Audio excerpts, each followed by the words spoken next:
November je čas, tisti jesenski čas, ko je izjemno pomembno, da vzpostavimo disciplino, tako v prehrani kot tudi v navadah. Spanje je seveda ključno.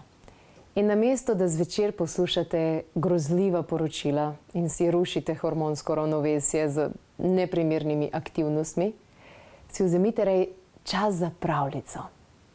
Poslušanje zgodbe iz druge galaksije za prebuditev dušnega praspomina. Audio in video posnetek vam v novembru pošljemo ob naročilo katerega koli izdelka iz priporočenih izdelkov Klepeta ob kavi. Torej ob vsakemu nakupu, ne glede na to, da boste uporabili kodo ali pa ne, brez kod.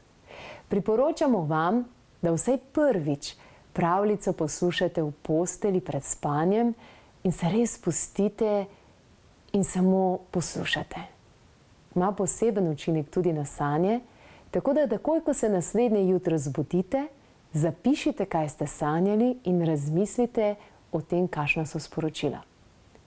Ogromno je primerov ljudi, ki so ob tej prebrani knjigi naredili res drastične spremembe v svojem življenju. V skladu s svojim poslanstvom, kot bi se spomnili neke svoje misije, svojega klica, svoje naloge in dobili energijsko podporo, da to tudi realizirajo. Gre za polno in originalno verzijo kanalizirane knjige Sporočilo iz druge galaksije za dušo z energijskimi slikami Katarine Vidmar, ki jo sicer najdete tudi pod priporočenimi knjigami na klepetobkavi.si. Sporočilo iz druge galaksije je izjemna zgodba o planetu Merope v ozvezdju Plejad, ki je nadvse podoben Zemlji, le da tam res spoštujejo in zaupajo naravi. No, nekega dne se aktivira portal in glavna lika Semjase ter Sven spoznata, da je njuno poslanstvo vezano na planet Zemlja. Saj smo tukaj Zemljani pozabili na to, kako pomembno je poslušati in tudi slišati naravo.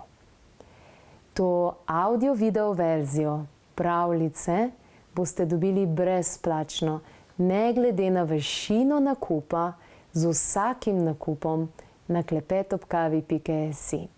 Pravljico lahko pošljete tudi komu drugemu. In ko jo boste poslušali, hvaležni bomo vašega odziva.